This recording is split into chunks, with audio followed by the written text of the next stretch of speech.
Welcome to Civil Buddy channel. आज हम लोग क्वांटिटी सर्विंग एंड वैल्यूएशंस का chapter number last chapters valuations के कुछ एमसीक्यू देखेंगे।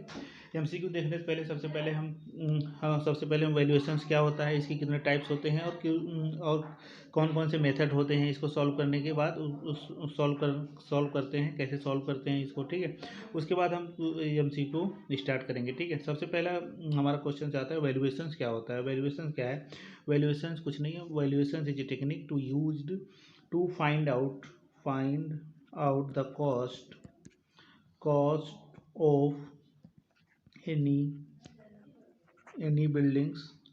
लाइक्स क्या हो सकता है? लाइक्स में आपका हाउस और आपकी होटल्स, फैक्ट्री या कोई गवर्नमेंट बिल्डिंग भी हो सकती है। ठीक है, इसकी आज की डेट में क्या प्राइस है, उसी प्राइस को हम क्या बोलते हैं? वैल्यूएशन। उसकी आज की डेट में क्या वैल्यू है, उसी को हम बोलते हैं क्या? वैल्यूएशंस बोलते हैं। वैल्यूएशंस का मतलब यहाँ पे हम और समझ सकते हैं, वैल्यूएशंस जो होता है, वैल्यूएशन किसी भी बिल्डिंग्स की फेयर प्राइस क्या है वो आज की डेट में, अगर हम बात करें आज उसकी फेयर प्राइस क्या है, फेयर प्राइस जो होता है वो टाइम के साथ साथ क्या होता है? चेंज होता रहता है। ठीक है, इसी को हम क्या बोलते हैं? वैल्यूएशंस बोलते हैं। ठीक है, वैल्यूएशंस में थोड़ा हम देख लेते हैं। The value of structure can be more or less depending upon the present utility of the structure की कितनी यूटिलिटी है और उसको आपने कितना यूज किया है, उसके ऊपर भी क्या है, उसके ऊपर भी उसकी प्राइस डिपेंड करेगी। जैसे कि मान लीजिए कोई आपने बिल्डिंग बनवाई है, कोई आपने हाउस बनवाया। हाउस बनवाने के बाद उसमें आपने क्या किया, 20 साल तक उसमें आप यूज की, बिल्डिंग को क्या यूज किया। यूज करने के बाद जब आप इसको मार्केट में बेचोगे तो इसकी वैल्यू की कुछ ना कुछ तो कम होगी, जाहिर सी बात है, क्योंकि आपने बिल्डिंग को यूज़ कर लिया है। इसमें जो भी मेंटेनेंस का खर्चा होगा या फिर जो भी कहीं क्रैक्स वगैरह आ रहे होंगे या फिर मान लीजिए कोई उसकी रूम का साइज़ सही नहीं है या फिर वेंटिलेशन सही से प्रोवाइडेड नहीं, ये सब क्या है वहाँ पे जब आप बेचेंगे, जो भी लेने वाला होगा वो क्या करेगा, वो इन सब चीज़ों के बारे में क्या करेगा, देखने के बाद ही उसकी प्राइस को वो डिसाइड करेगा। ठीक है, तो ये होता है वैल्यूएशंस। ठीक है, वैल्यूएशन जो है टाइम के साथ साथ चेंज भी होता रहता है। ठीक है, वैल्यूएशंस एक सिंपल सी भाषा में हम वैल्यूएशंस का मतलब समझते हैं। वैल्यूएशंस क्या है? Valuations is a technique to use find out the fair price of any buildings like a house, factories या एनी गवर्नमेंट बिल्डिंग, उसकी आज की डेट में क्या प्राइस है, उसी को हम क्या बोलते हैं? वैल्यूएशंस के नाम से हम जानते हैं। ठीक है, वैल्यूएशंस के नाम से हम जानते हैं। तो यहाँ पे हमारा वैल्यूएशंस का हम कॉन्सेप्ट क्लियर हो गया। अब हम देखते हैं टाइप्स ऑफ फैक्टर कौन कौन से इफेक्ट करते हैं वैल्यूएशंस को। ठीक है, पहला फैक्टर्स क्या है? Type of building. Types of building क्या है? बिल्डिंग्स किस टाइप की है, मतलब वो आपका हाउस है, होटल है, या फिर एनी कोई गवर्नमेंट बिल्डिंग है, या फिर कोई किसी और टाइप्स की बिल्डिंग है, या मान लीजिए कोई ओल्ड बिल्डिंग है, बहुत पुराना मॉडल का बिल्डिंग है जिसमें सब चीज़ें बहुत पुरानी यूज हुई हैं। ठीक है, इस पे भी डिपेंड करेगी उसमें कौन सा मटेरियल यूज किया है और बिल्डिंग की लोकेशंस क्या है। लोकेशंस मान के चलिए, लोकेशन जो है शहर से बहुत दूर है या कहीं गाँवों में लोकेशंस है, इसके हिसाब से भी उस बिल्डिंग की प्राइस में क्या होगा, प्राइस में फ़र्क पड़ेगा। ठीक है, बिल्डिंग स्ट्रक्चर एंड ड्यूरेबिलिटी, और बिल्डिंग जो हमने बनाई है उसका स्ट्रक्चर कैसा है। ठीक है, बहुत पुराना स्ट्रक्चर है या उसकी लाइफ कैसी है, लाइफ कहाँ तक हमने यूज कर चुके हैं। जैसे बिल्डिंग की लाइफ कितनी होती है, जनरली हम मान के चलते हैं 100 ईयर मान के चलते हैं। ठीक है, जो हमारा आरसीसी स्ट्रक्चर होता है उसकी लाइफ कितनी होती है, 75 ईयर या 100 ईयर हम मान के चलते हैं। ठीक है, तो उसकी लाइफ कितनी है, बिल्डिंग स्ट्रक्चर कैसा है। ठीक है, या बहुत पुराने मॉडल पे बना हुआ है, वहाँ के वेंटिलेशन कैसा है, वेंटिलेशन है सही से प्रॉपर है नहीं, या फिर कोर्ट यार्ड वगैरह हमने छोड़ा नहीं है। ठीक है, और रूम्स की साइज़ कितने हैं, बड़े हैं छोटे हैं, डोर्स कैसे लगे हुए हैं। ठीक है, क्रैक्स वगैरह तो वहाँ पे नहीं डिपेंड, इन सब चीज़ों पे क्या है, डिपेंड करेगा बिल्डिंग्स की प्राइस क्या है, ठीक है। The quality of material use in construction, और जो है जब हम घर बनवा रहे थे उसमें हमने मटेरियल कौन कौन सा यूज़ किया हुआ है, ठीक है। अगर अच्छे मटेरियल नहीं यूज़ किए हों तो उसकी प्राइस क्या होगी, कम होगी। जैसे मान लीजिए डोर है या फिर आपका विंडो है, उसमें हमने कौन सा मटेरियल यूज़ किया है, और मटेरियल यूज़ किया है उसको हमने सही से मेंटेन कर रहे हैं कि नहीं कर रहे हैं, ठीक है। अगर मेंटेन नहीं करेंगे जैसे उसकी वैल्यू क्या होगी, कम होगी। या साइज़ ऑफ द बिल्डिंग, या प्लॉट की साइज़ जो हमने जिस पे हमारी मकान बना हुआ है उसके साइज़ कितना, अगर साइज़ बहुत छोटा होगा उस पर भी साइज़ पे भी वैल्यू का इफेक्ट पड़ेगा, ठीक है। तो यहाँ पे हमारा वैल्यूएशन फैक्टर इफेक्टिंग कौन कौन से वैल्यूएशंस होते हैं ये हम लोगों को पता चल गया। अब हम देखते हैं अपना नेक्स्ट वैल्यूएशंस में क्या होता है। वैल्यूएशंस, वैल्यू, ग्रॉस इनकम, ये हम समझ लेते हैं। वैल्यू क्या होती है, present days cost of engineering structure it may be higher or lower than the cost. Value क्या होती है, किसी भी आज की डेट में कोई भी बिल्डिंग्स है या कुछ भी होटल्स है उसकी आज की डेट में क्या वैल्यू है या उसकी क्या फेयर प्राइस है, ठीक है। उसी को हम बोलते हैं। ये जब हम बनवा रहे थे इस बिल्डिंग को, उसमें हो सकता है मान लीजिए हमने ज़मीन खरीदी थी 50 लाख की, ठीक है। और फिर हमने इसमें लगा दिया 25 लाख, तो हमने कितना हो गया, 75 लाख का हो गया। और हो सकता है कुछ टाइम के बाद इसकी वैल्यू कम भी हो सकती है। जब हम इसे बेचेंगे तो हमें हो सकता है इतना ना मिले, ठीक है। उस टाइम वहाँ की वैल्यू कम हो गई हो। कैसे कम हो गई होगी, मान के चलिए हम थोड़ा यहाँ पे एक एग्जांपल समझ लेते हैं। जैसे कि यहाँ पे कोई, ये मान लीजिए यहाँ पे कोई रोड या रेलवे लाइन जा रही थी, ठीक है। रेलवे लाइन जा रही थी और यहाँ से एक ये रोड जा रहा था, ठीक है। अब इसके आसपास क्या थी, बिल्डिंग, दुकानें बनी हुई थी, ठीक है। बहुत सारी दुकानें थी। अब देखना कैसे वैल्यू में कितना चेंज आ जाएगा। दुकानें बनी हुई थी, ठीक है। अब क्या किया गवर्नमेंट ने, क्या किया, इसके ऊपर से क्या निकलवा दिया, ब्रिज निकलवा दिया, ठीक है। रेलवे लाइन्स के ऊपर से गवर्नमेंट ने एक ब्रिज निकलवा दिया, ठीक है। तो अब सारी गाड़ियाँ यहाँ, तो पहले क्या होता था, यहाँ पे बहुत भीड़ भाड़ रहती थी। अब जब ब्रिज निकल गया, ये इन जो दुकानें थी इधर, इन सब दुकानों की क्या हो गई, वैल्यू जो है कम हो गई बिल्कुल, ठीक है। ना के बराबर हो गई, बहुत ही कम हो गई। पहले ये बिल्डिंग की कीमत 1 करोड़ रुपए, अब फ़ौरन उसकी कीमत कितनी होगी, 50 लाख रुपए होगी। तो वही कहते हैं, वो लोकेशंस के हिसाब से भी फ़र्क पड़ता है, ठीक है। लोकेशंस कहाँ पे है, पहले लोकेशन तो अच्छी जगह थी। ये सब दुकानें क्या होती, बहुत यहाँ पे बहुत चलती थी। लेकिन जैसे हमने ओवर ब्रिज यहाँ पे बन गया तो उसके बाद से क्या हो गया, इसकी वैल्यू फ़ौरन क्या हो गई, कम हो गई। टाइम के हिसाब से वैल्यू में भी फ़र्क पड़ता है जैसे कि लोकेशंस क्या है आपकी, ठीक है। इन सब चीज़ों में बहुत फ़र्क पड़ता है। अब हम देखते हैं अपना नेक्स्ट कॉस्ट क्या होता है।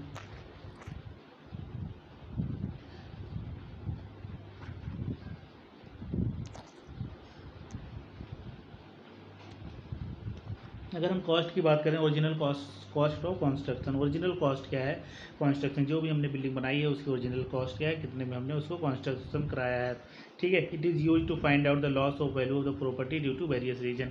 अगर हम इसका कॉस्ट का यूज हम कब यूज़ कर सकते हैं, मान लीजिए हमने 1 करोड़ रुपए की हमने कोई भी बिल्डिंग बनाई, कुछ भी बनाया, ठीक है। उसमें शामिल क्या क्या है, उसमें एक तो जो बिल्डिंग जो हमने जो लैंड की कॉस्ट है प्लस जो बनाने का खर्चा है, ये दोनों उसमें शामिल है, ठीक है। तो इसका हम यूज़ कब करेंगे, जब हम इसको बेचेंगे या किसी और को देंगे तो उसमें हम देखेंगे कि हमारा मुनाफा उसमें हो रहा है कि नहीं हो रहा है।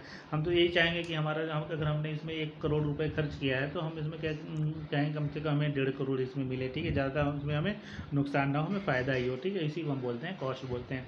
ग्रॉस इनकम क्या होती है, ग्रॉस इनकम वो होती है जो टोटल इनकम जो भी किसी बिल्डिंग से आ रही है उसी को हम क्या बोलते हैं, ग्रॉस इनकम्स बोलते हैं। जैसे कि ग्रॉस इनकम्स की मान के चलिए ये होटल है, इस होटल में हमने क्या, होटल है तो इसमें यहाँ से हमें कुछ ना कुछ तो इनकम आ रही होगी। इनकम आ रही होगी कैसे, होटल चल रहा है और भी हमने कुछ यहाँ पे किराए पे, रेंट वगैरह पे कुछ उठा रखे हैं, ठीक है। होटल भी है यहाँ पे होटल का खर्चा क्या क्या है, जैसे मान लीजिए यहाँ पे हमने क्या है, चौकीदार रख रखा है और जो यहाँ पे जो कारीगर्स वगैरह हैं इन सब का खर्चा, मेंटेनेंस, बिल्डिंग्स के मेंटेनेंस का खर्चा, इन सब को इसमें हम नहीं जोड़ते हैं। ग्रॉस इनकम में इन सब को हम नहीं जोड़ते हैं, उसी को हम क्या बोलते हैं, ग्रॉस इनकम बोलते हैं। और नेट इनकम में क्या होता है, जैसे मान के चलिए नेट इनकम में जो भी होटल से भी जो भी इनकम आ रही थी, ठीक है, और प्लस जितनी इनकम होटल से आ रही थी उसी को हमने क्या बोल दिया, ग्रॉस इनकम बोल दिया। और इस बिल्डिंग से हमें जितनी जितनी भी इनकम आ रही थी उसी को हमने क्या क्या बोला, ग्रॉस इनकम बोला। अब ग्रॉस इनकम में से अगर हमने आउटगोइंग घटा दिया, जैसे कि मान लीजिए वहाँ पे बिजली का खर्चा कितना है, ठीक है, और वहाँ पे जो हमने सिक्योरिटी के लिए जो रख रखा है, और जो मेंटेनेंस का, जो वहाँ पे बिल्डिंग्स का मेंटेनेंस का खर्चा है, ठीक है, और जो वहाँ पे कारीगर्स वगैरह काम कर रहे हैं उनका जो खर्चा है, उन सबको हटाने के बाद जो भी हमारे पास कॉस्ट बचेगी उसी को हम क्या बोलते हैं, नेट इनकम बोलते हैं। नेट इनकम बराबर क्या होगा, gross income, gross income minus out going, ठीक है, आउट गोइंग में क्या क्या आ जाएगा, एक तो होता है इलेक्ट्रिसिटी चार्ज, फिर है एक सिक्योरिटी का चार्ज, फिर है एक मेंटेनेंस का चार्ज, फिर है एक जो भी बिल्डिंग्स के वहाँ पे लेबर्स वगैरह जो हमने लगा रखी है, जो भी होटल चल रहा है तो वहाँ पे जो भी आदमियों को हमने अलग से आदमी बैठा रखे हैं देख रेख के लिए, उसका खर्चा, इन सबको जो खर्चे को माइनस करने के बाद जो भी इनकम बचेगी उसी को ग्रॉस इनकम में से जब हम माइनस कर देंगे इन सब खर्चों को, उसी को हम क्या बोलेंगे, नेट इनकम के नाम से हम जानते हैं, ठीक है। तो अब हम आगे चलते हैं, अपना आगे क्या है, वैल्यूएशंस में हम अब क्या है आगे देखते हैं। आउटगोइंग्स हमने बता दिया, आउटगोइंग्स में क्या क्या आ सकता है। आउटगोइंग में क्या होता है, टैक्स से, अगर हम जैसे मान लीजिए कोई बिल्डिंग हमने बनाई है, अगर हमने बैंक से पैसा लेके बनाया है तो वहाँ पे हमने कितना टैक्स पे कर रहे हैं, ठीक है, नहीं। वैल्यूएशंस में अब हम देखते हैं आउटगोइंग में क्या है, they are required to include order to maintain the revenue of the building को रेवेन्यू ऑफ द बिल्डिंग को मेंटेन करने के लिए जितने भी पैसे लगते हैं उसी को हम क्या बोलते हैं, आउटगोइंग बोलते हैं। आउटगोइंग में क्या क्या आ जाता है, एक तो टैक्स, अगर हम टैक्स भर रहे हैं, बिल्डिंग कहीं ऐसी जगह है तो कुछ टैक्सेज वगैरह गवर्नमेंट को हमें देने पड़ते हैं, वो टैक्स कितना है, वो म्यूनिसिपल टैक्स। और टैक्स यहाँ पे एक बहुत ही इंपॉर्टेंट चीज़ आप लोगों को समझ में आनी चाहिए। कभी कभी एग्जाम में टैक्सेस के बारे में पूछ लेता है, एग्जाम में टैक्सेस के बारे में अगर पूछेगा कौन कौन से कितने तरह के टैक्स होते हैं जो बिल्डिंग्स पे अप्लाई होते हैं, तो हमको पता होना चाहिए। एक तो annual tax is paid by the owner, annual tax जो सालाना टैक्स जो होता है, जो भी मालिक होता है वो पे करता है, ठीक है। सच एज कौन सा होता है, ये वेल्थ टैक्स आ जाता है, ठीक है। वेल्थ टैक्स एक होता है, प्रॉपर्टी टैक्स, एंड एक दूसरा होता है म्यूनिसिपल टैक्स। और ये वेरी करता है कहाँ से कहाँ तक, 10 से लेके 25% तक ये वेरी करता रहता है, ठीक है। तो इसी को हम बोलते हैं various tax.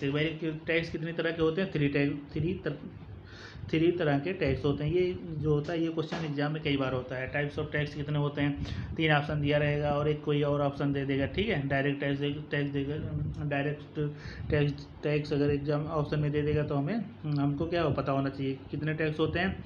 Wealth tax, property tax and municipal tax, 3 tax होते हैं जो बिल्डिंग के ऊपर या किसी स्ट्रक्चर के ऊपर क्या होते हैं, अप्लाई होते हैं, ठीक है। तो यहाँ पे हम लोगों को इतनी बातें पता चली। अब हम देखते हैं थोड़ा सा, अब मैनेजमेंट क्या है। मैनेजमेंट की अगर हम बात करें, up to 10% of the gross revenue is kept aside this expenses. जितनी भी ग्रॉस इनकम आ रही है उसमें से 10% जो होता है वो किस में चला जाता है, वो मैनेजमेंट में चला जाता है, ठीक है।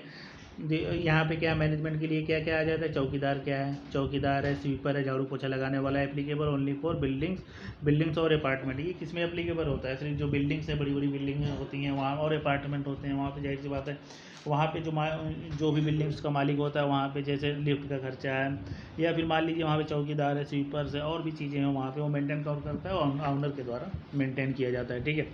और हम यहाँ पे थर्ड पॉइंट की बात करें, यहाँ पे रिपेयर क्या होता है। अगर हम बिल्डिंग्स की जाहिर सी बात है उसमें सालाना क्या होती है, रिपेयर्स की भी टाइम टू टाइम रिक्वायरमेंट होती है। जैसे 1.5% ऑफ द टोटल कंस्ट्रक्शन ये side annual repair of the building, जो total cost of the building की थी उसका जो है 1.5% हम क्या लेके चलते हैं, annual cost of the total construction का, total cost of the construction जितनी थी उसका हम 1.5% रिपेयर्स में मान के चलते हैं, ठीक है, सालाना की। इसका 1.5% उसका रिपेयर में चला जाएगा, ठीक है। These repairs are must be maintain the building. ये रिपेयर क्यों करते हैं, रिपेयर इसीलिए करते हैं कि हमारी बिल्डिंग जो साफ़ सुथरी बनी रहे और मेंटेन रहे, ठीक है। वहाँ पे अगर जैसे कोई क्रैक्स वगैरह आ रहे हैं या फिर कुछ भी आ रहा है, सीलेंस आ रही है, उन सबको हम क्या है मेंटेन करने के लिए उसको हम करने के लिए हम रिपेयर्स करते हैं, ठीक है। It is also contributed 10% of the gross income, और ये भी कभी कभी ये भी होता है, ग्रॉस इनकम जितनी भी है उसका क्या होता है 10% हम लेके चलते हैं, ठीक है। तो आउट गोइंग में आप लोगों को समझ में आ गए। यहाँ पे वेरियस आउट गोइंग में क्या है, वेरियस आउट गोइंग में सबसे इंपॉर्टेंट क्या है हमारा सिंकिंग फंड। सिंकिंग फंड क्या होता है, एग्जाम में ये बहुत बार पूछा जाता है, ठीक है, एग्जाम में ये बहुत बार आता है। तो सिंकिंग फंड का थोड़ा सा हम यहाँ पे कॉन्सेप्ट समझ लेते हैं। सिंकिंग फंड क्या होता है, जैसे यहाँ पे मान के चलिए आपने कोई क्या बनाया, होटल बनाया, ठीक है, होटल बनाया। अब इस होटल से आपका कितनी ग्रॉस कुछ ना कुछ तो इनकम आ रही होगी, उसको हम कह देते हैं ग्रॉस इनकम। जितनी भी इस होटल से आपकी जितनी भी इनकम आ रही है उसको हम क्या कह रहे हैं, ग्रॉस इनकम कह रहे हैं। और जब और इसी इनकम में से कुछ अमाउंट जो है, कुछ अमाउंट क्या करें हम, कुछ अमाउंट एक फ़ंड के रूप में हम इकट्ठा करते चलें, जिसे हम जानते हैं, किस नाम से जानते हैं, सिंकिंग फंड के नाम से जानते हैं, ठीक है, सिंकिंग फंड के नाम से जानते हैं। तो कब तक हम इकट्ठा करें, जब तक हमारी बिल्डिंग जो है उसकी यूटिलिटी लाइफ जब तक कंप्लीट हो जाए। तो जब हम उस बिल्डिंग को हम दोबारा बनाने में जो खर्चा आएगा उसी अमाउंट्स को हम क्या बोलेंगे, सिंकिंग फंड बोलेंगे। कुछ टाइम बाद, जाहिर सी बात है, कुछ टाइम बाद या 100 ईयर बाद इस बिल्डिंग की लाइफ ख़त्म हो जाएगी। जब लाइफ ख़त्म हो जाएगी इसको हम क्या करेंगे, इसको तोड़ के हमें दोबारा बनाना पड़ेगा। जब दोबारा बनाने में भी पैसा लगेगा, वही पैसा हम एक इंस्टॉल के रूप में पर ईयर जमा करते रहते हैं। उसी अमाउंट को हम क्या बोलते हैं, सिंकिंग फंड बोलते हैं, ठीक है। सिंकिंग फंड हम उसी को बोलते हैं। अब हम देखते हैं सिंकिंग फंड का फार्मूला क्या होता है। इंग्लिश में हम थोड़ा सा देख लेते हैं। Sinking fund, a certain amount of the gross rent is set inside annually as sinking fund to accumulate the cost of construction when the life of the building is over, ठीक है। Accumulate करने के लिए जब life of the जो भी building है वो ओवर हो जाए, उसके बाद हमें दोबारा घर बनाना पड़े, तो उसमें क्या है, जितना पैसे हमने फंड के रूप में एकत्रित किया है, जो भी हमारी इनकम जो हमारी बचत हो रही है उसमें से हम कुछ पैसा इंस्टॉलमेंट के रूप में हम जमा करते रहते हैं, ठीक है, पर ईयर के हिसाब से, जो किसके लिए, हमें उसी स्ट्रक्चर को हमें दोबारा बनाने के लिए, ठीक है। तो यहाँ पे हमारा पहला क्या है, आई क्या होता है, एनुअल इंस्टॉलमेंट रिक्वायर्ड। आई का मतलब कितना एनुअल इंस्टॉलमेंट रिक्वायर्ड होगा, ठीक है, एक साल में कितना पैसा हमें जमा करना पड़ेगा कि हमें बाद में जब दोबारा घर बनाना पड़े तो हमें एक्स्ट्रा पैसों की ज़रूरत ना पड़े, ठीक है। और यहाँ पे एन क्या है, एन जो है number of year required to certain sinking fund create a sinking fund. N क्या है, कितने सालों तक हमें ये जमा करना पड़ेगा, ठीक है। और टी क्या है, यहाँ पे रेट ऑफ, आई क्या है, rate of interest expressed in decimal, ठीक है। एस क्या है, amount of sinking fund, amount of sinking fund, कितना अमाउंट जो है हमें सिंकिंग फंड के रूप में जमा करना पड़ेगा, ठीक है। ये जब हम अभी न्यूमेरिकल करेंगे तो वहाँ पे हमें फार्मूला ज़्यादा क्लियर होगा, ठीक है। अब हम आगे चलते हैं। नेक्स्ट हमारा टॉपिक है क्या, valuation, types of value.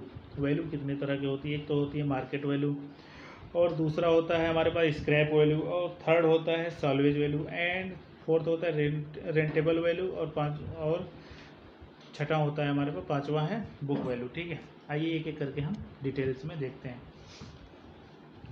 Market value क्या होता है, सबसे पहले मार्केट की अगर हम बात करें, मार्केट वैल्यू की, मार्केट वैल्यू किसी भी, ये मार्केट वैल्यू क्या होती है, किसी भी प्रॉपर्टी की आज की डेट में मार्केट में क्या वैल्यू है उसी को हम क्या बोलते हैं, मार्केट वैल्यू बोलते हैं, ठीक है। क्यों, कोई भी बिल्डिंग हो, कोई भी स्ट्रक्चर हो, कुछ भी हो, कोई भी मशीन हो, मान लीजिए कुछ भी एनीथिंग मान के चलिए, उसकी आज की डेट में क्या वैल्यू है, उसी वैल्यू को हम क्या बोलते हैं, मार्केट वैल्यू के नाम से हम उसको जानते हैं, ठीक है।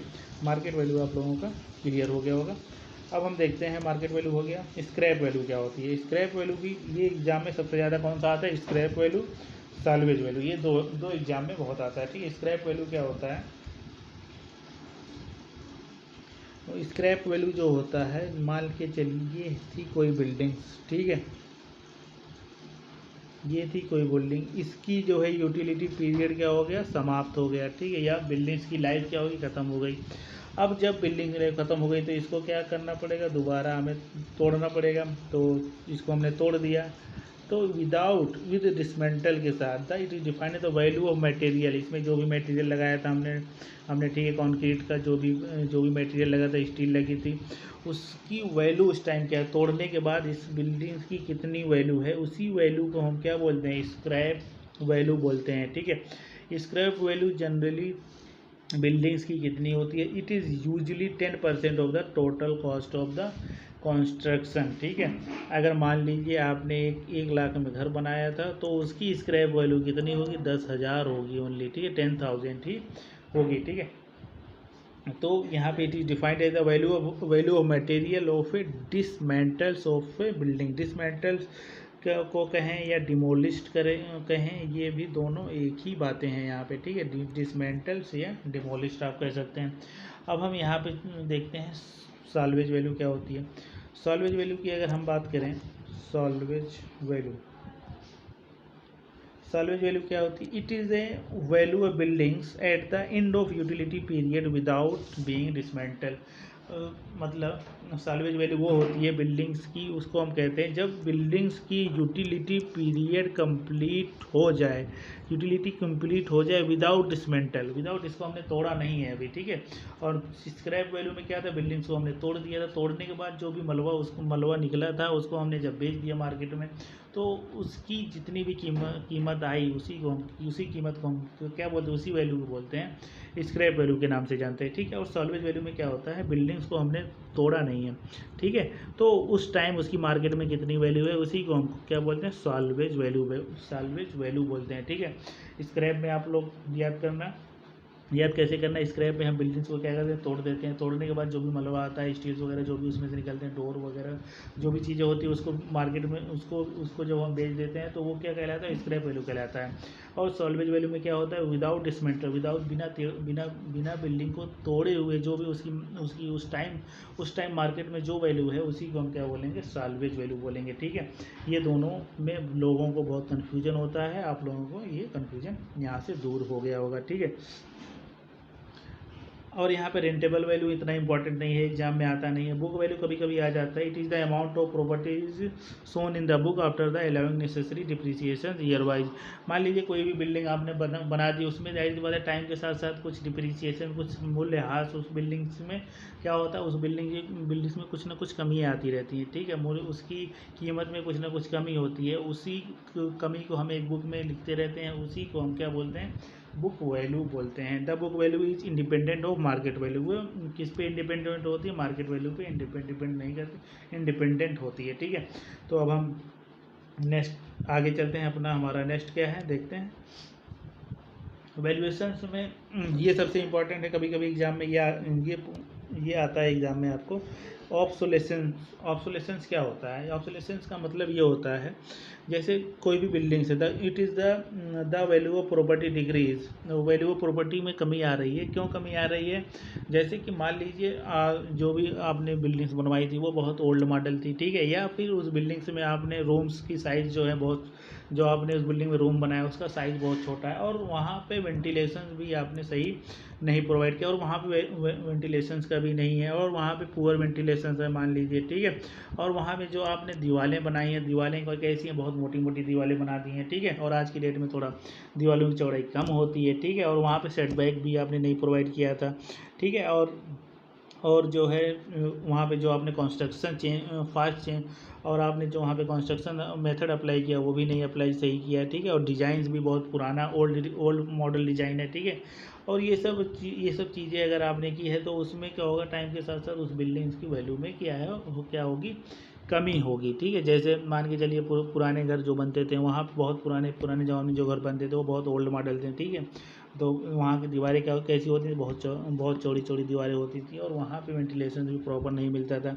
तो ये सब चीज़ें हैं। ठीक है, और रूम के साइज़ भी काफ़ी बड़े हैं या बड़े और छोटे छोटे होते थे, तो ये सब चीज़ें बहुत फ़र्क पड़ता था। वहाँ पे हम डिज़ाइन के रूम में क्या है, गुंबद वगैरह यूज करते थे। तो आजकल ये सब मॉडल नहीं चल रहा है, तो इसकी वजह से उसमें क्या है, जो भी कमी आ रही है उसी को हम क्या बोलते हैं, ऑब्सोलेसेंस बोलते हैं। ठीक है, फ्री होल्ड प्रॉपर्टी और लीज होल्ड प्रॉपर्टी, इन सब के बारे में हमें इतना जानने की ज़रूरत नहीं है। ठीक है, एग्ज़ाम में ये सब आता नहीं है। अब हम आगे देखते हैं क्या है, ईजमेंट क्या होता है? ईजमेंट का मतलब होता है an owner gettings over the property of another person the following facilities are known as easement. मतलब ईजमेंट का मतलब होता है जो भी बिल्डिंग्स का मालिक है, अगर वो बिल्डिंग्स के मालिक जो है अपनी अपनी बिल्डिंग्स को किसी और के हाथ में देता है या रेंट पे देता है, तो उसी को हम उसको हम किस नाम से जानते हैं? ईजमेंट के नाम से जानते हैं। ठीक है, जैसे कि facility of running water and sewer pipe through other land, facility of air and light, facility of drainage of rain water, facility of वैसे the one who gives facility is known as servants, while the one who assesses the facility is known as dominant owner। यहाँ पे थोड़ा building cost index कभी कभी exam में आ जाता है। Building cost index एक बार आया था। A building cost index indicate the increase and decrease of the cost above the cost of certain base year and is expressed by a percentage rise or fall. किसी भी year, मान लीजिए किसी भी बिल्डिंग की 2020 में कीमत थी 1 लाख रुपए, ठीक है, या 1 लाख रुपए, और 2021 में उसकी कीमत कितनी हो गई? 2021 में उसकी हो गई 1.5 लाख कीमत। तो वही उसी को हम बोलते हैं क्या? Building cost index. आज बिल्डिंग की कीमत कुछ और है, लेकिन नेक्स्ट एक बेस ईयर की बात कर रहे हैं। मतलब बेस ईयर मान के चलिए, बेस ईयर हमने मान लिया 2020 में उसकी बेस ईयर थी, बेस ईयर में उसकी कीमत थी 1 लाख रुपए, लेकिन बेस ईयर से जब हम आगे 2021 में गए उसकी कीमत कितनी बढ़ गई? 1.5 लाख हो गई, या 1.5 लाख हो गई है, 80,000 हो गई। तो यहाँ पे मूल्य में क्या हो सकती है? कमी हो सकती है, इंक्रीज कर सकता है या डिक्रीज कर सकता है। यहाँ पे दोनों बातें हो सकती हैं। ठीक है, अब हम चलते हैं अपने नेक्स्ट, आगे चलते हैं। वैल्यूएशन एक होता है कैपिटलाइज्ड वैल्यू, कभी कभी इंपॉर्टेंट होता है, और कैपिटलाइज्ड वैल्यू से सबसे पहले हमें पढ़ना पड़ेगा क्या? कैपिटल कॉस्ट क्या होता है? कैपिटल कॉस्ट में यहाँ समझने के लिए हमें क्या करना पड़ेगा? ये एग्जांपल दे दो सर।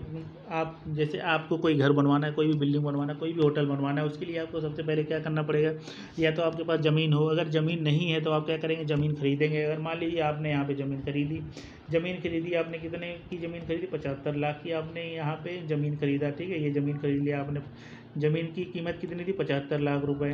ठीक है, और जब आपने होटल बनवाया, होटल बनाने में कितना खर्च लगा आपको? 25 लाख रुपए का लगा। टोटल कितना खर्चा आ गया? 1 करोड़ रुपए आ गए। 1 करोड़ जो खर्चा आया उसी को हम क्या बोलते हैं? कैपिटल कॉस्ट के नाम से जानते हैं। वही हमारी क्या है? Capital cost. Capital cost does not changes.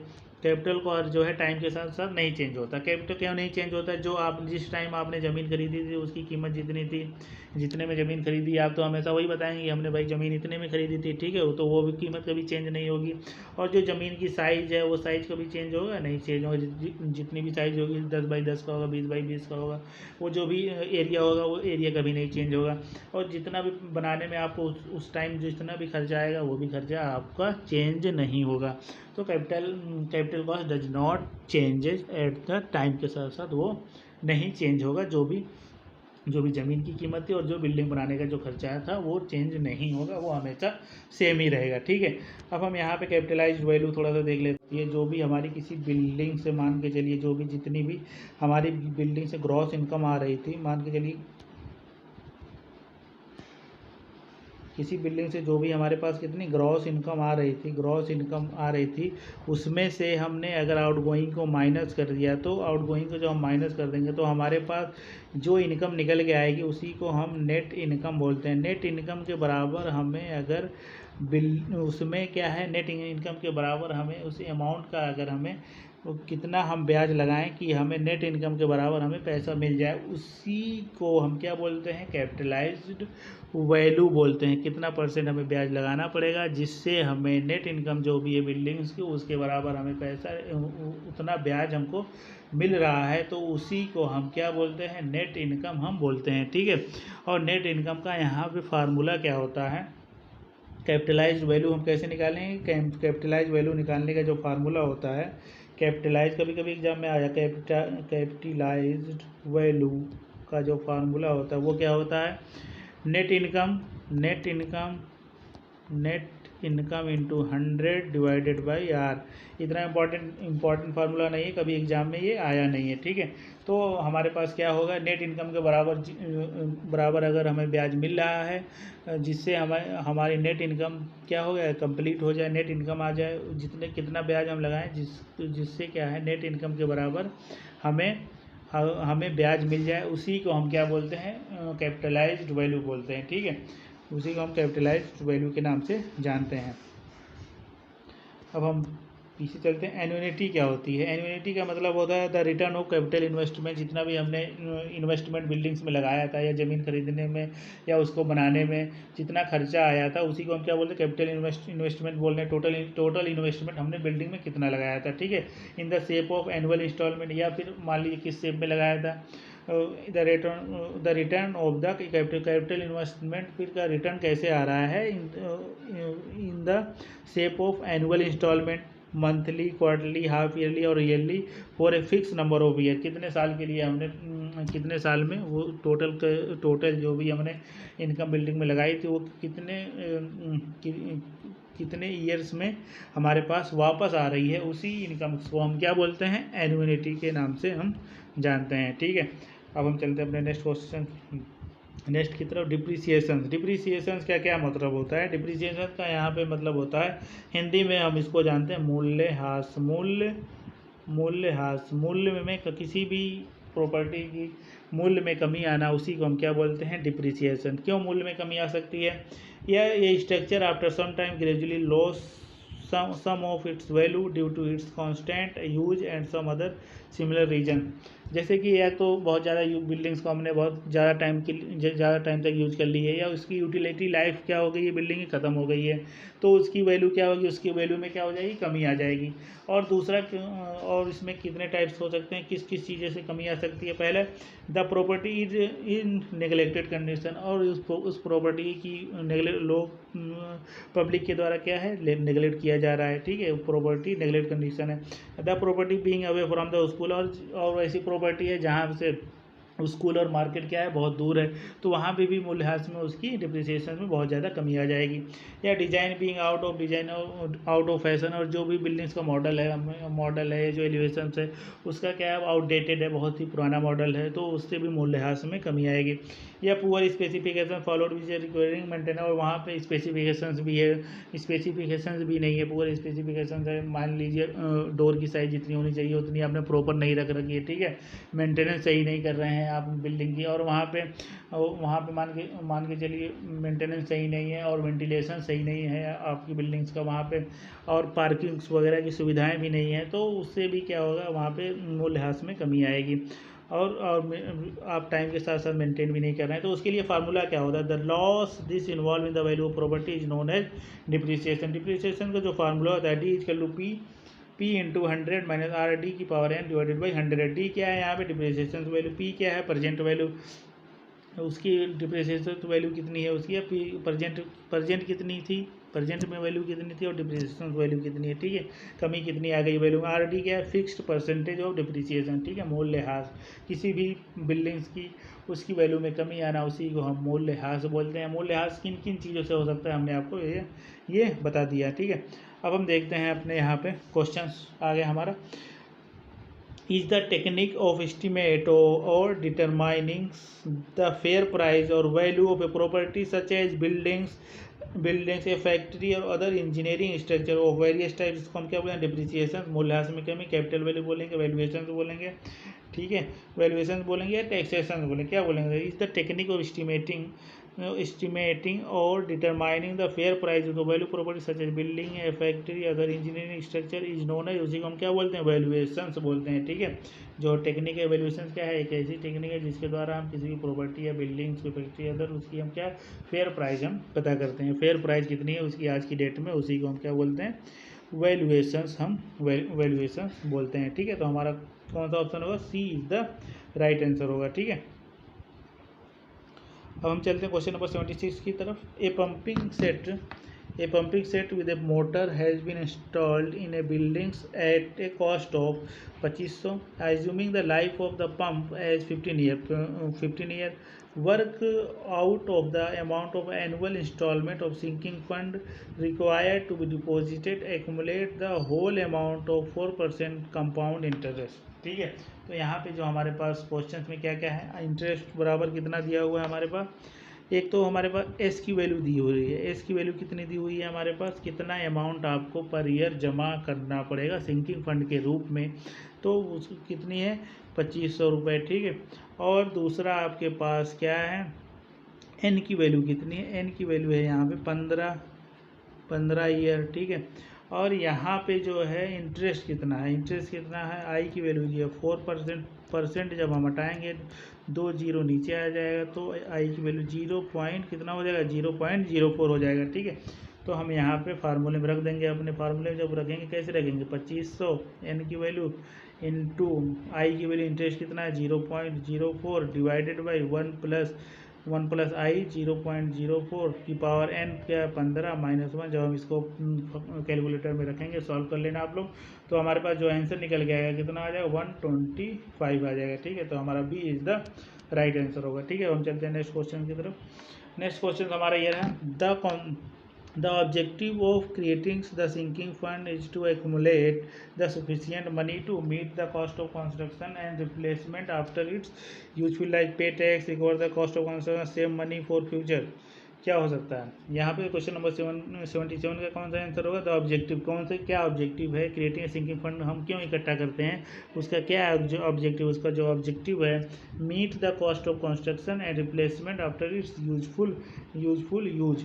जब बिल्डिंग्स की पूरी यूजफुल लाइफ हो जाए या बिल्डिंग पूरी यूज हो जाए, अपनी लाइफ जितनी लाइफ है वहाँ तक हमने बिल्डिंग को यूज कर लिया है, उसके बराबर जब हम उसको उसी बिल्डिंग को जब दोबारा बनाने में जो खर्चा आएगा उसी कॉस्ट को हम क्या बोलते हैं, सिंकिंग फंड के नाम से हम जानते हैं। तो हमारा कौन सा ऑप्शन होगा, option number A is the right answer होगा। ठीक है, क्वेश्चन अब हम आगे चलते हैं क्वेश्चन नंबर 78 की तरफ। Obsolescence is the annual periodic payment for repayment of the capital amount invested by a party। इसको हम क्या बोलेंगे, फाल्स बोलेंगे। ऑब्सोलेंस क्या होता है, ऑब्सोलेंस क्या होता है मतलब किसी भी बिल्डिंग्स में जो कमी आती है या डिप्रिसिएशंस होता है, किसकी वजह से, उसका मॉडल कैसा, मॉडल बहुत पुराना है या डिज़ाइन भी अच्छा हमने यूज किया, वेंटिलेशन वहाँ पे नहीं है, ये सब चीज़ों को हम क्या बोलते हैं, ऑब्सोलेसेंस के नाम से हम जानते हैं। ठीक है, तो हमारा 78 का कौन सा, B is the right answer होगा। ठीक है,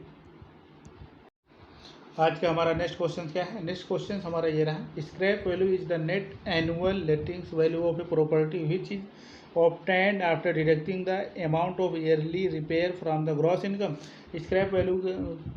स्क्रैप वैल्यू क्या है, scrap value is a lettings value of property which is obtained after deducting the amount of yearly repair. जब ग्रॉस इनकम में से जब हम ईयरली रिपेयर माइनस कर देते हैं तो क्या हम उसको स्क्रैप वैल्यू बोलते हैं, नहीं, उसको स्क्रैप वैल्यू हम नहीं बोलते हैं। तो यहाँ पे हमारा क्या होगा, फाल्स होगा ऑप्शन। स्क्रैप वैल्यू क्या होता है, स्क्रैप वैल्यू जब बिल्डिंग्स की यूटिलिटी लाइफ कंप्लीट हो जाती है, उसको जब तोड़ने के बाद जो भी हमारे पास अमाउंट मिलता है उसी को हम क्या बोलते हैं, स्क्रैप्स वैल्यू बोलते हैं। डिसमेंटल करने के बाद तो उसको हम स्क्रैप वैल्यू बोलते हैं। ठीक है, तो हमारा B is the right answer होगा। अब हम देखते हैं various method of valuations. Valuations के कितने मेथड होते हैं, वैल्यूएशंस के जो मेथड होते हैं 5 मेथड होते हैं। ठीक है, पहला मेथड क्या है, depreciation methods of valuation based on cost. Third method क्या है हमारे पास, वैल्यूएशन बेस्ड ऑन प्रॉफिट। और फोर्थ मेथड है वैल्यूएशन बाय डेवलपमेंट मेथड। और पांचवा है रेंटल मेथड ऑफ वैल्यूएशन। तो हमारा जो सबसे इम्पॉर्टेंट मेथड है वो कौन सा मेथड है, डिप्रिसिएशन मेथड ऑफ वैल्यूएशन। इसी के बारे में हम डिस्कशन करेंगे, बाकी मेथड को हम नहीं पढ़ेंगे, वो एग्जाम में नहीं आता है, यही एग्जाम में आता है पहला मेथड। ठीक है, तो हम चलते हैं देखते हैं पहला method, various method of depreciation. जो हमारा पहला मेथड है डिप्रिसिएशन का, जिसको हम क्या बोलते हैं, depreciation method of valuation. First method क्या है, हमने बताया था फर्स्ट मेथड ये था, फर्स्ट मेथड कैसे निकालें, in this method the structure is provided into 4 parts for calculating depreciation.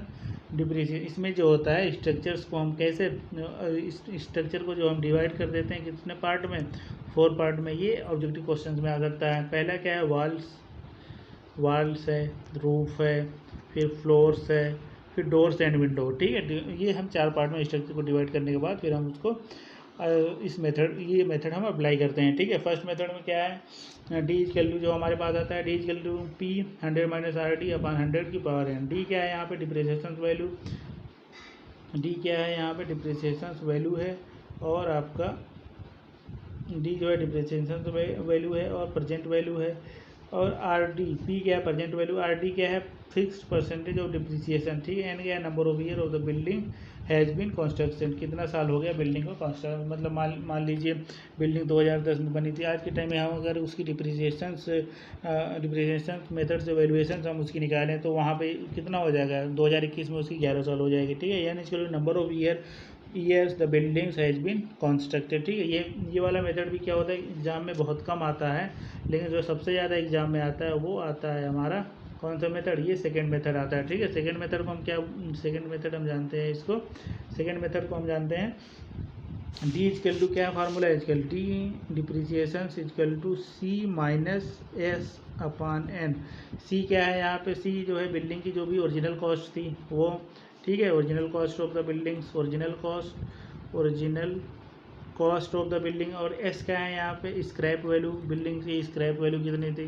ठीक है, मान लीजिए ओरिजिनल कॉस्ट थी 1 लाख, स्क्रैप वैल्यू कितनी है 10 लाख, 10,000, इसको माइनस करके डिवाइडेड बाई हम क्या करेंगे, एन हमारे पास जो है, एन क्या है यहाँ पे, सी क्या हो गया, ओरिजिनल कॉस्ट हो गया। ठीक है, एस क्या हो गया, ये हो गया हमारे पास स्क्रैप वैल्यू हो गया, और डी क्या है हमारे पास डिप्रिसिएशन वैल्यू है, और एन क्या है, एन जो है यहाँ पे हमारे पास एन हो जाएगा number of year of the building has been constructed, कितना साल हो गया बिल्डिंग्स को कॉन्स्ट्रक्टेड किए हुए, इसको हम डिवाइड कर देंगे तो हमारे पास जो निकल के आ जाएगा वो क्या निकल के आ जाएगा, डिप्रिसिएशन मेथड्स ऑफ वैल्यूएशन, उस मतलब बिल्डिंग्स के स्ट्रक्चर में कितनी कमी आई by the method of depreciation method of valuation. ठीक है, तो अब हम आगे देखते हैं, आगे क्या है, in straight line methods the annual depreciation of the property is, इसको हम क्या बोलते हैं, कैसे हमने अभी पीछे दिखाया, original cost minus annual sinking fund life in year, original cost minus scrap value upon life in year. हमारे पास कौन सा फार्मूला होगा, C original cost minus scrap value, ठीक है, divided by life in year, कितना बिल्डिंग्स की life कितनी थी, 10 साल 20 साल कितनी लाइफ हुई थी, उसको डिवाइड करने के बाद हमारे पास क्या, स्ट्रेट लाइन मेथड से हमें annual depreciation of the property निकल के आ जाएगी। ठीक है, एनुअल उसकी साल में कितनी मूल्य में कमी हुई, ठीक है, उसी को हम क्या बोलते हैं, उसी को हम कमी बोलते हैं। ओरिजिनल कॉस्ट ऑफ द, जितना भी बिल्डिंग्स की जितनी भी ओरिजिनल कॉस्ट थी उस कमी, उसमें क्या है, जब बिल्डिंग की लाइफ क्या हो गई, ओवर हो गई, उसके बाद उस बिल्डिंग्स में कितनी कमी, कितनी मूल्य ह्रास हुआ या डिप्रिसिएशन हुई, उस बिल्डिंग में कितनी कमी आ गई, उसी कमी को हम क्या बोलते हैं, स्ट्रेट लाइन मेथड से हम सॉल्व करते हैं। ठीक है, एनुअल डिप्रिसिएशन हमें कितना रिक्वायरमेंट होगा, एनुअल, ये मान के आप चलिए, हमारा नेक्स्ट क्वेश्चन ये रहा, in straight line method the annual depreciation of the property. Annual depreciation of the property का मतलब क्या है, एनुअल किसी भी प्रॉपर्टी में सालाना जो भी कमी आ रही है बिल्डिंग, उसकी मूल्य में जो कमी आ रही है उसी को हम क्या बोल रहे हैं, एनुअल डिप्रिसिएशन बोल रहे हैं। उसका जो फार्मूला हमने अभी पहले बताया था, original cost minus scrap value upon life in year, original cost c minus S upon n के बारे में हम बताया था, उसको डी से हम रिप्रेजेंट करते हैं, ये फार्मूला होता है। ठीक है, ये स्ट्रेट लाइन मेथड में आता है, d is equal to C minus S upon n. ठीक है, ऐसे करके निकल जाएगा। अब हम आगे देखते हैं, the knowledge of which item is necessary for analysis of rate. Analysis of rate, अगर हमें एनालिसिस ऑफ रेट का हमें मालूम करना है किसी भी बिल्डिंग्स का या कोई भी कंस्ट्रक्शन हम करा रहे हैं, तो उसमें एनालिसिस ऑफ रेट में क्या क्या रिक्वायरमेंट सबसे ज़्यादा हमें पता होना चाहिए। तो कॉन्ट्रैक्टर का प्रॉफिट, कॉन्ट्रैक्टर का कितना प्रॉफिट हो रहा है, tools and plant expenditure, tools and plant की एक्सपेंडिचर क्या है वहाँ पे, task of a labour in one day, एक दिन में कितना लेबर कितना काम कर सकता है। ठीक है, ये सब चीज़ों के बारे में हमें पता होनी चाहिए। ठीक है, तो यहाँ पे हमारा कौन सा ऑप्शन होगा, ऑप्शन नंबर डी हो जाएगा, D is the right answer. यहाँ पे चारों ऑप्शन सही होंगे, तीनों ऑप्शन हमारे क्या होंगे, सही होंगे। हम नेक्स्ट क्वेश्चन की तरफ चलते हैं, question number 82, the value of property during its useful life based on purchase value and depreciation ETC is known है, जिसको हम क्या बोलते हैं, द वैल्यू ऑफ प्रॉपर्टी, उस वैल्यू प्रॉपर्टी की वैल्यू कौन सी होगी जब उसकी यूजफुल लाइफ क्या हो गई है, कंप्लीट हो गई है, परचेज वैल्यू एंड डिप्रिसिएशन, उसी को हम क्या बोलते हैं, स्क्रैप वैल्यू के, हम साल्वेज वैल्यू के नाम से हम क्या करते हैं, जानते हैं। ठीक है, salvage value, the value of property during its useful life based on purchase value and depreciation is known as salvage value. Salvage value में क्या होता है, जो भी प्रॉपर्टी होती है, जो भी बिल्डिंग्स होती है, उसको बिना डिसमेंटल किए हुए उसकी आज की डेट में क्या वैल्यू है, उसी को साल्वेज, जब उसकी यूटिलिटी लाइफ जो है, बिल्डिंग्स की लाइफ कंप्लीट हो जाती है, तो विदाउट डिसमेंटल किए हुए उसकी उसकी उस प्रॉपर्टी की वैल्यू कितनी है, उसी को हम क्या बोलते हैं, सॉल्वेज वैल्यू के नाम से हम जानते हैं। ठीक है, the value of the property at the end of useful life without being dismantled, क्या है, the value of the property at the इन।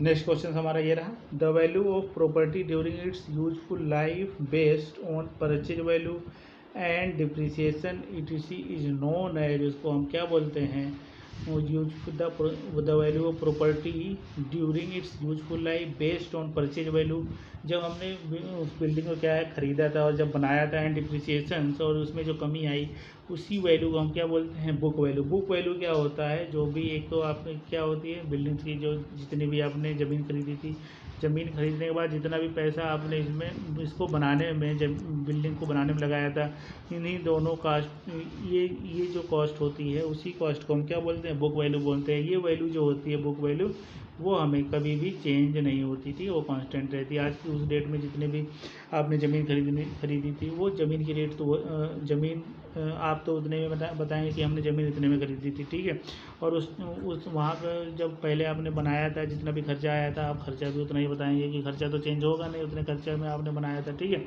बाद में उस प्रॉपर्टी की या तो जब आप बेचेंगे या तो उसकी वैल्यू क्या होगी, ज़्यादा होगी, तो या तो उसकी वैल्यू क्या होगी, कम भी हो सकती है। ठीक है, दोनों बातें हो सकती है।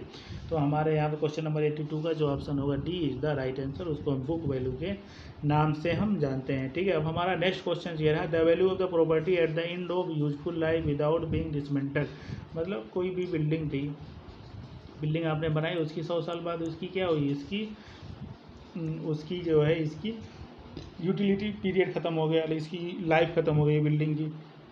अब हमने उसके बाद क्या किया यहाँ पे, उसके बाद जो है हमने यहाँ पे क्या किया, बिल्डिंग्स की जब यूटिलिटी लाइफ जब ख़त्म हो गई, उसके बाद इसकी जो भी मार्केट में उस टाइम जो वैल्यू है, उसी वैल्यू को हम क्या बोलते हैं, साल्वेज वैल्यू हम बोलते हैं।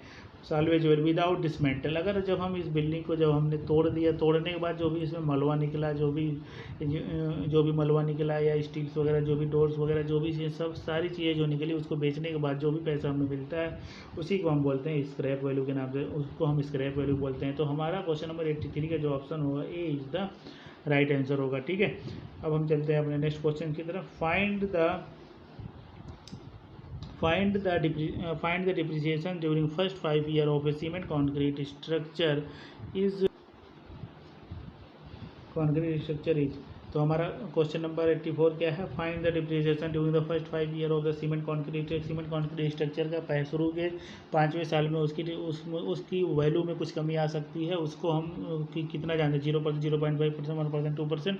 तो जो शुरू के 5 साल तक जो भी है उसको 0% मान के चलते हैं कि उस बिल्डिंग के जो भी स्ट्रक्चर है उसके अंदर कोई भी मूल्यह्रास नहीं हुआ है शुरू के 5 साल। ठीक है, तो उसको हमारा ए इज द राइट आंसर होगा। ठीक है, अब हम चलते हैं नेक्स्ट क्वेश्चन की तरफ। The value of demolished material is known as, उसको हम क्या बोलते हैं, स्क्रैप वैल्यू बोलते हैं। ठीक है, जो बिल्डिंग्स को हमने उसकी यूटिलिटी लाइफ जो है, या बिल्डिंग को यूज करने का समय कंप्लीट हो गया, 100 ईयर पूरा हो गया, उसके बाद हमने उसको डिमोलिश कर दिया, तोड़ दिया, तोड़ने के बाद जो भी कॉस्ट आई, जो भी उसमें से हमारे पास बचत हुई, उसी को हम क्या बोलते हैं, इसका जो भी मलबा बेच के जो भी हमें पैसा मिला, उसी को हम क्या बोलते हैं, स्क्रैप वैल्यू हम बोलते हैं। ठीक है, तो हमारा क्वेश्चन नंबर 85 का ए इज द राइट आंसर। और हम देखते हैं scrap value of a property में भी बहुत निगेटिव और पॉजिटिव। तो यहाँ पे जो स्क्रैप वैल्यू जो है प्रॉपर्टी की, वो निगेटिव भी हो सकती है और पॉजिटिव भी हो सकती है। कैसे, मान लीजिए ये आपकी कोई स्ट्रक्चर था, ठीक है, कोई भी घर था, तो उसको आपने बनवाया। अब इसको जब इसकी यूटिलिटी लाइफ कंप्लीट हो गई, तो आप क्या करेंगे, इसको तोड़ के यहाँ पे दोबारा घर बनाएंगे। तो दोबारा बनाने के लिए आपको यहाँ पे जाहिर सी बात है, तोड़ने के लिए आपको किसकी रिक्वायरमेंट होगी, लेबर प्लस कुछ मशीनों की भी रिक्वायरमेंट हो सकती है। ठीक है, लेबर रिक्वायरमेंट, फिर इसका जो मलबा निकलेगा, मलबा निकलने के बाद इसको यहाँ पे इसको कहीं दूर इसको रिक्वायरमेंट होगी, किसकी, ट्रांसपोर्ट की रिक्वायरमेंट होगी। ट्रांसपोर्ट से मलबा को हमें दूसरी जगह फेंकना पड़ेगा, और जो यहाँ पे स्टील वगैरह निकलेगी उसको हम चाहे तो बेच सकते हैं। ठीक है, या अगर जहाँ हमें मलबा फेंकना है उसका डिस्टेंस जो है बहुत दूर है, ठीक है। तो वहाँ भी क्या होगा, वहाँ पे टाइम जब डिस्टेंस बहुत ज़्यादा रहेगा ट्रांसपोर्ट का खर्चा वहाँ पे बहुत ज़्यादा आएगा। तो ये सब खर्चा मान लीजिए डिसमेंट आपको बेचने के बाद कितना खर्चा आ रहा है, 1 लाख, ठीक है। लेकिन अब जब आपको क्या लेबर का खर्चा, फिर ट्रांसपोर्ट का खर्चा, ये सब खर्चा आप जब जोड़ रहे हैं तो 1 लाख से ज़्यादा आ रहा है, अब 1 लाख। तो कभी कभी किसी परिस्थिति में क्या हो सकता है, स्क्रैप वैल्यू जो होती है पॉजिटिव भी हो सकती है और नेगेटिव भी हो सकती है, दोनों चीज़ें हो सकती है। तो आपको ये बहुत ही इंपॉर्टेंट क्वेश्चन है, ये क्वेश्चन आप लोगों को पता होना चाहिए, याद कर लीजिएगा। ये क्वेश्चन बहुत नेगेटिव और पॉजिटिव हो सकती है, मैंने समझा दिया है कैसे पॉजिटिव और नेगेटिव हो सकती है, ठीक है। अब हम क्वेश्चन नंबर 87 की तरफ चलते हैं। क्वेश्चन नंबर 88 क्या है हमारा, calculate the annual depreciations of a machine having initial cost of ₹10,000, the scrap value is ₹1,000 and useful life 30 साल तक। हमने मतलब कोई मशीन थी, उसकी इनिशियल कॉस्ट कितनी थी, 10,000 थी उसकी इनिशियल कॉस्ट। उसके बाद स्क्रैप वैल्यू इसकी जब हमने उसको कबाड़े में बेच दिया, उसको जो हमने बेच दिया, जब इसकी लाइफ कंप्लीट हो गई, जो हमने इसको बेच दिया, जो इसकी स्क्रैप वैल्यू हुई, स्क्रैप वैल्यू कितनी हुई, उसकी 1000 हुई। एंड कितने टाइम के बाद यूजफुल है, हमने उस मशीन को कब तक यूज़ किया, हमने यूज़ किया कब तक, 30 ईयर तक यूज़ किया। तो जब 30 ईयर तक यूज किया, तो हम जब इसका क्या निकालें, कैसे निकालेंगे, तो हमारे पास एनुअल डिप्रिसिएशन कितना आया, इनिशियल कॉस्ट कितना था 10,000, 10,000 माइनस स्क्रैप वैल्यू कितना था 1,000 डिवाइडेड बाई नंबर कितने ईयर्स तक हमने यूज़ किया 30, ठीक है। कितना आ जाएगा यहाँ, 10,000 में से 1,000 हमने माइनस किया, 9,000 डिवाइडेड बाई 30, तो यहाँ पे कितना आ गया, 300 निकल के आ जाएगा, ठीक है। तो उसकी जो एनुअल डिप्रिसिएशन थी, एनुअल जो उसकी कमी आ रही थी, उसके मूल्य में जो सालाना कमी आ रही थी, उसी कमी को हम क्या बोल रहे थे, तो उतनी कमी कितनी आ रही थी, 300 की कमी आ रही थी, ठीक है, 300 की कमी आ रही थी। तो हमारा जो क्वेश्चन नंबर, हम नेक्स्ट क्वेश्चन की तरफ चलते हैं। Calculate the annual percentage of depreciation of a machine using the constant percentage method. हमें कौन सा मेथड यूज करना है, कांस्टेंट परसेंटेज मेथड हमें यूज करना है। If the purchasing cost of 12,000 and scrap value 30,000 और 8 साल तक हमने यूज किया है, तो यहाँ पे हमने फार्मूला लगाया, इनिशियल कॉस्ट मैंने स्क्रैप वैल्यू अपन यूजफुल लाइफ 12,000 माइनस 3,000 अपन 8, कितना निकल के आ जाएगा, कैलकुलेट करेंगे आप लोग, 1125 निकल के आ जाएगा। अब परसेंटेज हमें निकालना है, कितनी टोटल कॉस्ट कितनी थी, 12,000 थी, कितने में से कितना आया एनुअल साल में, सालाना कितनी कमी हो रही थी, 1150 रुपये कमी होती, और टोटल कमी कितनी तो कितने में से हो रही थी, 12,000 में से हो रही थी। तो 1125 डिवाइडेड बाई 12,000 इंटू 100, तो हमारे पास कितना निकल के आ जाएगा, 9.37% आ जाएगा, ठीक है। तो हमारा ये आंसर हो जाएगा। अब हम देखते हैं नेक्स्ट क्वेश्चन की तरफ। Which of the following is the unit of measurement of rivets. अगर हमें रिविट्स वगैरह का जो मेजरमेंट होता है, रिविट्स हो गया, बोल्ट्स हो गया, इन सब का मेजरमेंट हम हमेशा कितने में करते हैं, ना बैग्स में करेंगे ना क्यूबिक मीटर में, हमेशा हम कुंटल में करते हैं, ठीक है। कुंटल में ये लोग आप लोग क्या करना, याद रखना। Which of the following statement is correct for the units of measurement. Bands और specified width are measured in running metre, ठीक है, सही है। Work consist of linear measurement is measured in square metre, ठीक है। लीनियर मेजरमेंट जो भी होता है उसको हम कैसे square metre measure. Single units are measured in metre, या work consist of real surface is measured in cubic metre. तो रियल सरफेस वगैरह की अगर हम बात करें तो उसको हम किस में मेजर करते हैं, रियल सरफेस जो होता है उसको हम स्क्वायर मीटर में मेजर करते हैं, ठीक है, स्क्वायर मीटर में हम मेजर करते हैं। तो हमारा कौन सा ऑप्शन करेक्ट होगा, correct for unit. Which of the following statement is correct for unit of measurement. ये तीनों ऑप्शन हमारे करेक्ट हैं, लेकिन चौथा जो है हमारा वो ऑप्शन वो क्या है, गलत है। रियल सरफेस के लिए हम क्या है, स्क्वायर मीटर में हम मेजर करेंगे, ठीक है। क्वेश्चन नंबर 91 हमारा, विच of the following statement is correct for the units of measurements. Correct unit of measurement के लिए सबसे करेक्ट कौन सा इन 4 ऑप्शन में से। तो हमारा जो है band of specified width are measured in running metre. Bands क्या होता है, बैंड्स भी होता है किसी भी स्ट्रक्चर में जब हम, जैसे आप लोग क्या करते हैं, बेल्ट बांधते हैं, बिल्कुल सेम उसी तरह से है। जैसे किसी भी स्ट्रक्चर को सपोर्ट, लैटरली सपोर्ट प्रोवाइड करने के लिए जो हम बैंड्स लगाते हैं, जैसे मान लीजिए कोई स्ट्रक्चर हमारा, ये हमारा क्या है, कोई स्ट्रक्चर है, इसमें हमने क्या बैंड लगा दिया इसको सपोर्ट करने के लिए, इसको लेटरली सपोर्ट करने के लिए जो हमने बैंड लगाया है उसी को हम क्या बोल रहे हैं, उसी को हम बोल रहे हैं बैंड्स, अगर ये इसकी विड्थ जो है, ये वाली विड्थ अगर इसकी स्पेसिफाइड है, स्पेसिफाइड है कितनी हमें 5 mm 10 mm जितनी भी तो अगर विड्थ इसकी स्पेसिफाइड है तो हम उसको कैसे मेजर करेंगे, तो हम डायरेक्ट उसको हम रनिंग मीटर में ही मेजर करेंगे। ठीक है, तो हमारा पहला ऑप्शन ही यहाँ पे सही हो गया। ठीक है, और दूसरा ऑप्शन देख लेते हैं, work of constitute linear measurement is measure in square metre. Linear measurement हमेशा किसमें मेजर होता है, लीनियर मीटर मेजरमेंट जो होता है जैसे डिस्टेंस वगैरह हो गया, वो सब हम किस में मेजर करते हैं, वो जाहिर सी बात है मीटर में हम मेजर करते हैं, स्क्वायर मीटर में उसको हम नहीं करेंगे। Single units are measure in metre. Single units की अगर हम बात करें, सिंगल यूनिट हम किस में मेजर करते हैं, एक सिंगल यूनिट की अगर हम बात करें। और डी ऑप्शन क्या है, work consist of real surface is measured in cubic metre. Real surface की अगर हम बात करें तो उसको हम स्क्वायर मीटर में हमेशा मेजर करते हैं। ठीक है, तो हमारा क्वेश्चन नंबर 91 का जो हमारा पहला ऑप्शन ही सही हो जाएगा। बैंड्स आर स्पेसिफाइड विड्थ, अगर बैंड्स की स्पेसिफाइड विड्थ है तो उसको हम मेजर करेंगे रनिंग मीटर। बैंड्स क्या होता है, लैटरली सपोर्ट करने के लिए बिल्डिंग के चारों तरफ जो भी हम बैंड्स लगाते हैं उसी को हम क्या बोलते हैं, उसी को हम क्या बोलते हैं, बैंड्स बोलते हैं। ठीक है, तो हमारा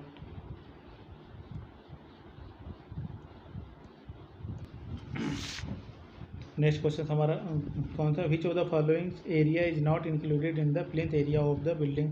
पहला क्या है, area of the loft, area of barsati, terrace level, area of walls at floor level, porches of non cantilever type.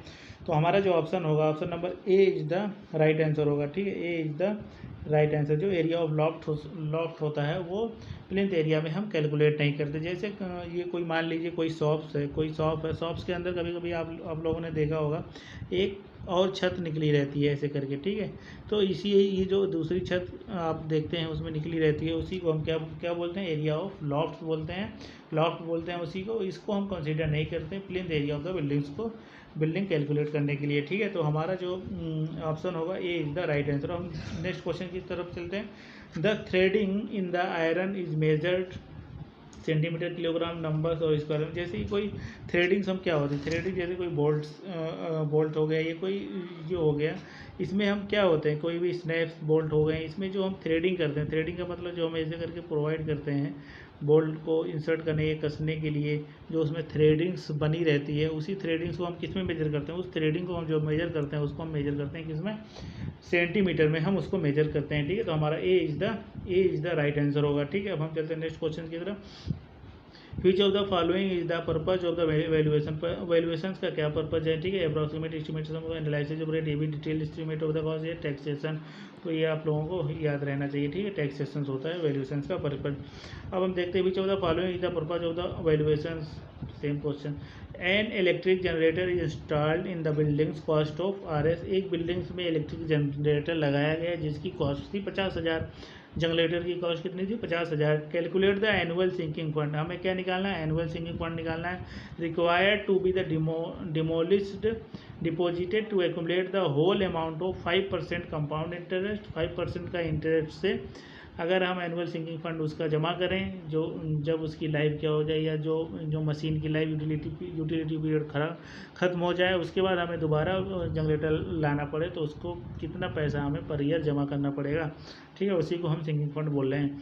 तो compound assume the life of the electric generator is 10 साल है। ठीक है, तो हमारे पास सिंकिंग फंड का फार्मूला क्या होता है, सिंकिंग फंड का जो फार्मूला होता है P-S। यस क्या है यहाँ पे, स्क्रैप वैल्यू। अगर यहाँ पे स्क्रैप, कभी कभी क्वेश्चंस में ऐसा आता है स्क्रैप वैल्यू भी दिया रहता है, तो वहाँ पे हम स्क्रैप वैल्यू यहाँ पे नहीं दिया हुआ है, तो स्क्रैप वैल्यू जब नहीं दिया हुआ है तो हम यहाँ पे क्या लेके चलेंगे, यहाँ पे हम 0 लेके चलेंगे। ठीक है, तो यहाँ पे प्रिंसिपल वैल्यू तो दे रखी है, प्रिंसिपल प्राइस कितनी है, 50,000 है, तो यहाँ पे हम सिर्फ 50,000 पे ही हम निकालेंगे। Divide equal to I divided by 1 + I की पावर n -1। ठीक है, तो यहाँ 50,000 माइनस 0.05 अपॉन 1 + 0.05 की पावर 10 -1। ठीक है, तो हमारा जो आंसर यहाँ पे निकल के आ जाएगा, कैलकुलेट करेंगे आप लोग 3,975।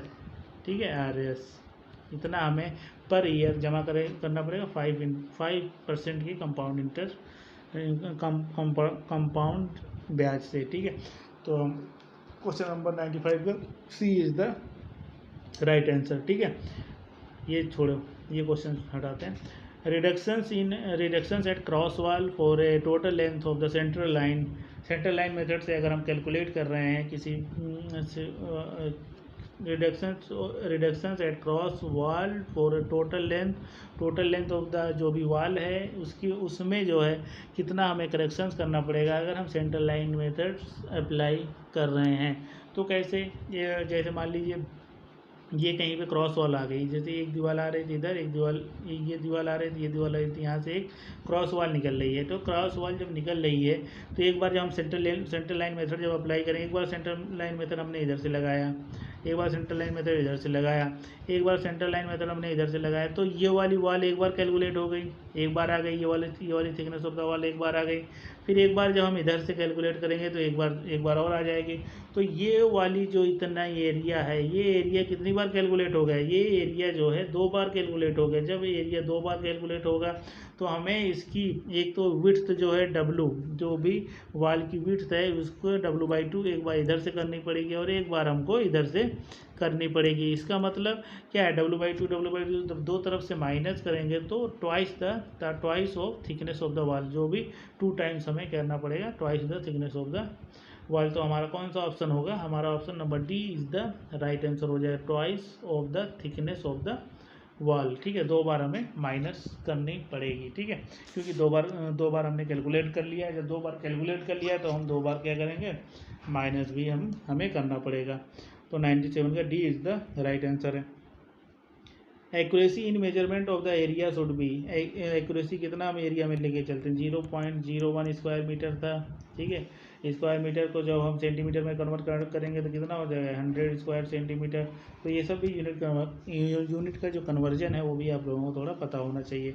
तो हमारा क्वेश्चन नंबर 99 क्या है, the length and width and height of a wall are given 800 centimetre, 500 centimetre and 50 centimetre. तो पहले लेंथ को हमने कन्वर्ट कर लिया, ठीक है, मीटर में कन्वर्ट किया 8 मीटर, फिर हमने विड्थ को कन्वर्ट कर लिया मीटर में 5 मीटर, और फिर हमने हाइट को कन्वर्ट कर लिया 0.5 मीटर। ठीक है, तो टोटल कॉस्ट ऑफ, अब हमें क्या पता करना है, what will be the total cost of brick work हमें कितना ब्रिक वर्क की हमें कितनी कॉस्ट ऑफ ब्रिक वर्क है, इसमें हमें ये मालूम करना है। If the rate of the brick work, अगर रेट ऑफ ब्रिक वर्क कितना दिया हुआ 320 पर क्यूबिक मीटर पर, सबसे पहले हमें अब क्या करना पड़ेगा, हमें इसका वैल्यूम निकालना पड़ेगा। वैल्यूम निकालने के लिए हमें क्या करना पड़ेगा, वैल्यूम निकालने की लेंथ ब्रेथ हाइट तो हमें पता है, length quantity of brick work कैसे निकलेगी, length breadth height, total volume of the brick work निकल जाएगा यहाँ से, length breadth height into rate से मल्टीप्लाई करेंगे, टोटल कॉस्ट हमें पता चल जाएगी। ठीक है, तो जो हमारी टोटल कॉस्ट जो निकल के आ जाएगी वो कितनी आएगी, 6400, 6400 रुपये। तो हमारा जो ऑप्शन कौन सा हो जाएगा, a B is the right answer हो जाएगा। ठीक है, अब हम चलते हैं अपने नेक्स्ट क्वेश्चन की तरफ। नेक्स्ट क्वेश्चन ये रहा हमारा,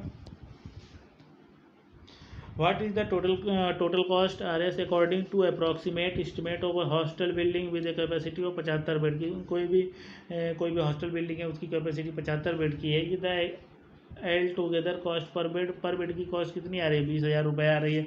तो एक बेड की कॉस्ट जो है 20,000 रुपये, 75 बेड की कॉस्ट कितनी आएगी, डायरेक्ट हम मल्टीप्लाई करेंगे 20,000 इंटू 75,000, तो हमें ये निकल गया। सो सी इज़ द, हमारे यहाँ पे कौन सा ऑप्शन होगा, option number C is the right answer होगा। ठीक है, तो आज के हमारे ये बहुत ही इंपॉर्टेंट एमसीक्यू रहे हैं वैल्यूएशंस, और इसके वैल्यूएशंस को आप लोगों को समझ में आ गया, वैल्यूएशन में टर्म कौन कौन सी यूज होती है वो सब समझ में आ गया। लेकिन इसके न्यूमेरिकल कैसे बनते हैं और आपके ऑब्जेक्टिव क्वेश्चन कैसे बनेंगे, ये सब चीज़ें आप लोगों को यहाँ पे कंप्लीट हो गया। तो हमारा वैल्यूएशंस यहाँ पे फुल कंप्लीट हो गया। ठीक है, आप लोग एक बार रिवाइज करें और चैनल पे बने रहो, चैनल को सब्सक्राइब और शेयर जरूर करें। Okay, thanks.